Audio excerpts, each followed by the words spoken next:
Et coucou et bienvenue entre deux pages et je vous retrouve aujourd'hui pour une nouvelle vidéo. Donc aujourd'hui on va faire le bilan du Blossom Spring Challenge. On est actuellement le 22 mai quand je vous filme cette vidéo. Et j'ai encore quelques lectures en cours, mais globalement je pense que le bilan va être assez complet. Donc je vais reprendre ce que j'avais prévu en pile à lire. Je suis assez contente puisque sur les 12 livres que j'avais prévu de lire, j'en ai lu 5. Ce qui est assez rare pour moi puisque les piles à lire, c'est pas mon fort. Généralement j'aime bien les faire mais pas trop les respecter. Donc là je suis plutôt contente de moi. Donc le premier menu c'était Printemps florissant. La première sous-catégorie, la promenade au coquelicot. Donc là, la couverture fleurie, j'avais prévu de lire La lectrice, le tome 1, je ne l'ai pas lu. J'ai lu La maison qui parcourait le monde de Sophie Anderson chez l'école des loisirs, je crois, Medium, collection Medium Plus. Vous avez dû voir le point lecture de la semaine dernière où j'en parlais, donc je vous mettrai la vidéo en barre d'infos. C'était une bonne lecture et voilà, pour moi la couverture est fleurie. Il y a une ambiance fleurie après, il y a des grosses fleurs dessus, mais c'est pas grave. Pour moi, ça rentre dedans.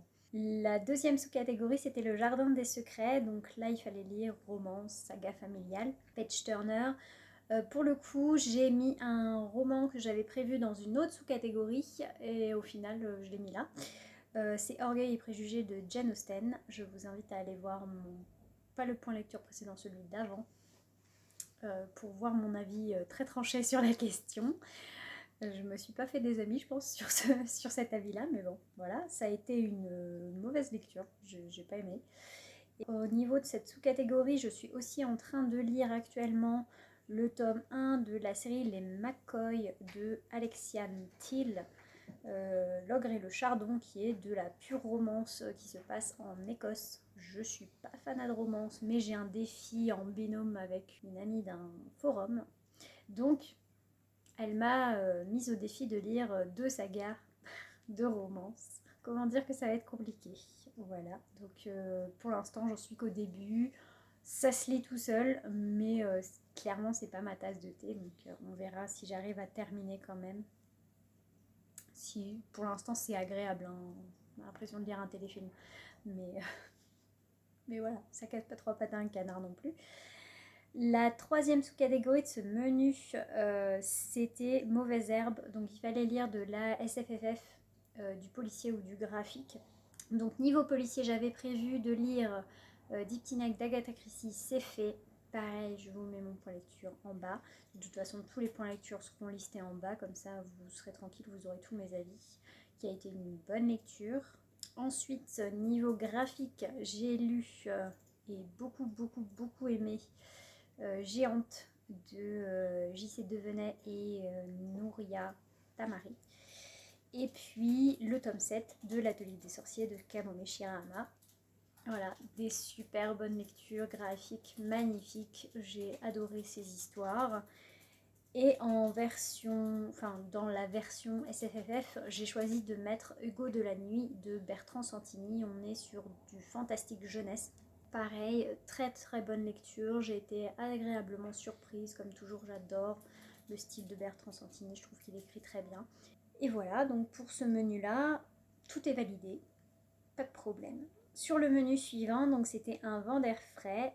La première sous-catégorie, l'envol du papillon, c'était du feel good, développement personnel, réflexion, essai. Donc là, j'ai lu Celle qui a dit fuck de Anne-Sophie Le Sage et je crois qu'il y a sa sœur avec, je ne sais plus son nom. C'est du développement personnel sous forme de journal intime où on va suivre Alice qui a la trentaine, qui se remet beaucoup en question. Et j'ai beaucoup aimé tout ce qui était petits tips, la forme de schéma, les illustrations qu'il y a dans ce livre-là. Après, l'histoire, ça sert pas à grand chose en fait. L'histoire ne sert à rien dans ce genre de livre. Ce qui est intéressant, c'est le contenu de développement personnel. Après, j'ai pas appris grand chose. C'était une bonne lecture parce que les schémas et la façon de présenter étaient originales. C'est pas non plus une lecture qui m'a appris beaucoup de choses en termes de développement personnel. Et sinon, je suis en train de lire, je vais le terminer là d'ici la fin mai, Le bonheur est caché dans un coin de votre cerveau de Fabien Olicard. C'est excellent. J'avais adoré Votre temps est infini, que j'avais lu l'année dernière, à peu près à la même époque d'ailleurs. Et là, c'est voilà, enfin, c'est génial. Il écrit extrêmement bien. Là, dans ce livre-là, c'est beaucoup plus introspectif que dans Votre temps est infini, qui est vraiment un manuel. Là, c'est beaucoup plus introspectif parce qu'il nous partage des souvenirs de sa vie, tout simplement. Il a une vie de dingue, ce mec. Et c'est super intéressant, c'est très bien écrit encore. Et il y a vraiment plein d'astuces pour, ben voilà, pour trouver le bonheur, qui est déjà là d'ailleurs. De ce qu'on comprend dans le livre, il y a vraiment des choses pour débloquer ce bonheur qui est déjà présent dans nos vies. Et je trouve ça vraiment très intéressant, donc j'ai hâte de le terminer pour vous le chroniquer bientôt. Ensuite, la deuxième sous-catégorie de ce menu, c'était Over the Rainbow. Donc là, il fallait lire des livres en rapport avec des minorités, des livres en lien avec la thématique LGBTQIA+, le féminisme et le handicap, enfin voilà, toutes les minorités. Donc moi, j'ai 3 titres dans cette sous-catégorie que j'ai lu sur le challenge. J'ai lu La Lune est à nous de Cindy Van Wilder. Super lecture qui traite de grossophobie, qui traite d'homophobie, de racisme. Ça traite aussi de toutes les différences en fait. Il y a vraiment beaucoup de personnages issus des minorités dans ce roman et c'était vraiment un super roman de contemporain jeunesse. J'ai adoré suivre ces personnages, c'était vraiment hyper touchant. Ensuite, j'ai lu aussi L'incivilité des fantômes de River Salomon. Là, c'est complètement un ovni de SF où le personnage principal d'Aster est une jeune femme. Je vais dire qu'elle est queer parce que franchement, je ne sais pas la définir. Elle se définit, mais c'est très complexe. En plus, elle a un trouble autistique très fort, donc c'est compliqué de suivre ce personnage. Et on va avoir le personnage du chirurgien qui lui est asexuel et c'est pareil, il est asexuel mais il n'est pas que ça. Donc vraiment un livre à lire pour l'OVNI parce que c'est clairement un OVNI. Donc je vous laisserai mon point lecture pareil où j'en parle, difficilement mais j'en parle. Et ensuite, j'ai choisi de mettre dans cette sous-catégorie Signé Poetics d'Elisabeth Acevedo qui va traiter de, en toile de fond, hein, c'est pas la thématique principale, mais la jeune femme Xiomara qu'on va suivre, qui est issue de la communauté dominicaine aux États-Unis, souffre d'un surpoids. Donc du coup, il y a toute l'histoire de ça traite de grossophobie, c'est pas la thématique principale. Pareil, son origine ethnique, c'est pas la thématique principale, mais ça en fait partie. Donc, ça rentre dedans. Ensuite, la dernière sous-catégorie de ce menu, c'était Colline au crépuscule. Donc là, il fallait terminer des séries, ou finir un livre commencé depuis longtemps, ou lire une intégrale. Alors là, je suis super contente de cette sous-catégorie parce que très franchement, j'ai cartonné au niveau des séries sur ce défi, mais impressionnant. Donc là, j'ai terminé Percy Jackson, donc le tome 5, Percy Jackson de Rick Riordan, le dernier Olympien. Donc cette saga est terminée. Le tome 4 de La Passe Miroir, La tempête des échos de Christelle Dabos. Génial, absolument génial. Pareil, je vous mettrai mon point lecture, je suis extatique sur cette fin de série. Je suis à jour dans Kiki la petite sorcière de Eiko Kadono chez Inis. Donc j'ai lu le tome 3, donc tous les tomes parus sont lus. Et j'ai terminé A comme association de Eric Lhomme en lisant le tome 8, Le regard brûlant des étoiles, que j'ai adoré aussi. Donc c'était vraiment des super fins de saga. Là je suis vraiment super contente de cette sous-catégorie. J'ai vraiment eu des super lectures. Et actuellement je suis en train de terminer le tome 4 de la saga L'héritage de Christopher Paolini, donc Eragon, en audio. C'est très long, donc j'ai pas fini, je crois que j'en suis à peine à la moitié. J'ai dépassé le quart, mais je crois que je suis pas arrivée à la moitié encore. Donc je ne sais pas si je l'aurai terminé pour la fin mai, mais en tout cas, il pourra aussi rentrer dans cette sous-catégorie en débordant un peu sur juin. Le menu suivant, c'était lapin de Pâques. La première sous-catégorie, cupcake café, quelque chose en lien avec les sucreries, des gourmandises, le café, le thé, etc.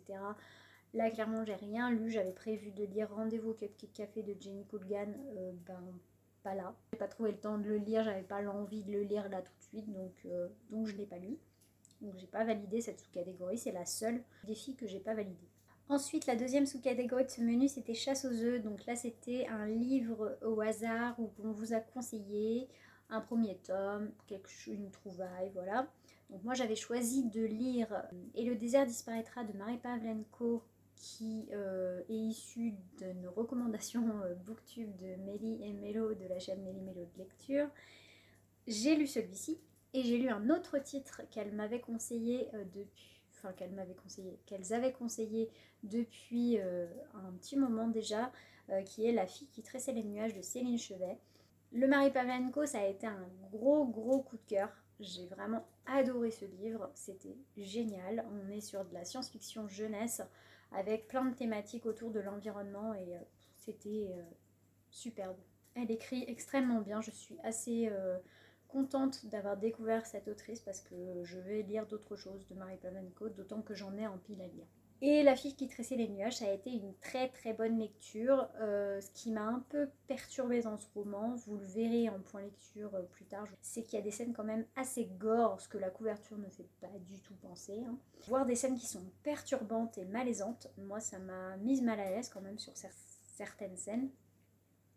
Mais l'écriture est absolument sublime, c'est un vrai page turner, ce qui n'est pas évident avec des scènes malaisantes. L'ambiance japonaise est super bien retranscrite et les personnages sont vraiment très intéressants et leur évolution est très intéressante. Il y a vraiment des twists dans ce roman, c'est un peu what the fuck, mais c'est vraiment excellent. Une très bonne lecture, donc je suis super contente d'avoir succombé aux sirènes des conseils booktube sur ces deux titres. Et la dernière sous-catégorie de ce menu, c'était la Madeleine de Proust. Donc là, il fallait lire un livre jeunesse ou faire une relecture. Donc moi, j'avais choisi de relire les Pierre Bottero, donc j'ai fini de relire Les Mondes des Willan, donc L'œil de Tolep et Les Tentacules du Mal, que j'ai relu en audio. Et c'était génialissime. J'ai adoré cette relecture et j'ai qu'une hâte, c'est de me procurer les Elana en version audio pour pouvoir poursuivre ma redécouverte de l'univers de Bottero en version audio. Et le dernier menu de ce challenge, c'était Escapade printanière, la première sous-catégorie, Au détour de la rivière. Donc là, c'était littérature de voyage, aventure, nature. Là, j'avais choisi de mettre le premier tome de Van Gogh, Entre ciel et terre, de Timothée de Fontbelle. Je l'ai lu, il est excellent. J'ai qu'une hâte, c'est lire le deuxième. Je ne l'ai toujours pas sorti, mais je pense que je vais le sortir cet été pour terminer cette série, parce que c'est un diptyque. On voyage entre le Brésil, l'Italie, l'Allemagne, la France, l'Angleterre, enfin l'Écosse. Il y a vraiment plein de choses dans ce roman, des super personnages que j'ai adoré suivre, et des aventures, un lien avec l'histoire qui est extrêmement intéressant. Très bonne lecture. Et le deuxième livre que j'ai mis dans cette sous-catégorie, c'est un manga, c'est Minuscule de Takuto Kashiki chez Komiku. Que dire si ce n'est que c'est hyper mignon et puis que c'est en pleine nature puisqu'on va suivre deux petites filles qui font 9 cm de haut et qui vivent plein dans une forêt. Donc là clairement on est en pleine nature, il n'y a pas de souci, on est dans la sous-catégorie. Je vais les acheter et je vais continuer la série parce que c'est excellent. C'est vraiment des livres doudous qui font du bien. La deuxième sous-catégorie de ce menu, c'était Rendez-vous en terre inconnue. Donc là, il fallait découvrir un autre pays, un auteur étranger, des nouvelles cultures. Donc là, j'ai choisi de mettre deux titres dedans. Le premier, c'est La forêt sombre. C'est le tome 2 de la trilogie des trois corps de Cixin Liu, qui est chinois, auteur chinois. Ça se passe en Chine. C'est de la SF. Mais bon, ça se passe dans un autre pays, hein. On n'a pas dit que ça devait être dans le temps présent. Et on est sur de la hard SF avec plein de réflexions sur les technologies futures. Enfin, J'ai vraiment aimé ce deuxième tome et j'ai hâte de terminer la trilogie. Et le deuxième titre, c'est L'analphabète qui savait compter de Jonas Jonasson. Donc Jonas Jonasson, il est suédois. Je crois que j'ai bon pour le coup. Et l'analphabète qui savait compter, on va suivre un duo de personnages d'un côté, que ça se passe en Suède pas mal de temps dans le récit. Donc il y a plein d'actions qui se passent en Suède. Et le tout début du roman se passe en Afrique du Sud. Il y a un lien avec Israël. Déjà, on a 3 pays qui sont autres que le nôtre, donc ça passe bien dans la sous-catégorie. C'était une très bonne lecture, assez loufoque, assez rythmée aussi, et ça m'a plutôt bien plu. J'aime bien les romans de cet auteur, et j'en lirai d'autres parce que c'est assez marrant. Comme pour Van Gogh, il y a un gros lien avec l'histoire. Donc si vous n'êtes pas friand de tout ce qui est historique, tentez pas parce que c'est vraiment très très en lien et c'est assez poussé d'ailleurs. Moi j'ai appris beaucoup de choses sur l'époque, donc ça se passe dans les années 60 et je suis pas très au fait de l'histoire de la fin 20e. J'ai appris plein de choses sur la géopolitique de l'époque et je me suis bien marrée. Et la dernière sous-catégorie de ce menu et du challenge, c'était à bord du Tardis. Donc là, il fallait lire un livre qui se passait à une autre époque. J'avais prévu de lire Orgueil et Préjugés que j'avais mis à cet endroit-là. Donc du coup, vu que j'ai remonté Orgueil et Préjugés, j'ai mis un autre livre. Il s'agit d'un autre roman de SF que j'ai beaucoup aimé. C'est Celle qui a tous les dons de N.R. Carré que j'ai lu en audio, c'est chez Hardigan. Voilà, je vous mettrai mon point lecture en barre d'infos, c'est pareil, j'ai beaucoup aimé ce roman. J'en attendais pas grand chose et en fait on est sur un SF post-apocalyptique sur fond de zombies. Et franchement, ça a été une bonne lecture, à la limite du thriller psychologique. Ça a été vraiment très bien avec une fin très originale pour un roman de zombies qui m'a vraiment beaucoup plu. Et voilà, c'est tout pour ce bilan du Blossom Spring Challenge. Je remercie Priscilla et Gabriel de la chaîne Le Boudoir d'avoir organisé encore cette année ce challenge parce que franchement c'est quelque chose que j'aime bien faire tous les ans. N'hésitez pas à me dire si vous aussi vous avez participé au Blossom Spring Challenge, ce que vous avez lu, quels ont été vos coups de cœur, vos déceptions pendant ces 3 mois de printemps. Puis n'hésitez pas à me dire tout ça en commentaire. Si aussi vous avez lu certains titres que j'ai évoqués et si vous les avez aimés ou pas, venez me dire tout ça en commentaire et puis on se retrouve tout bientôt pour la prochaine vidéo. Salut!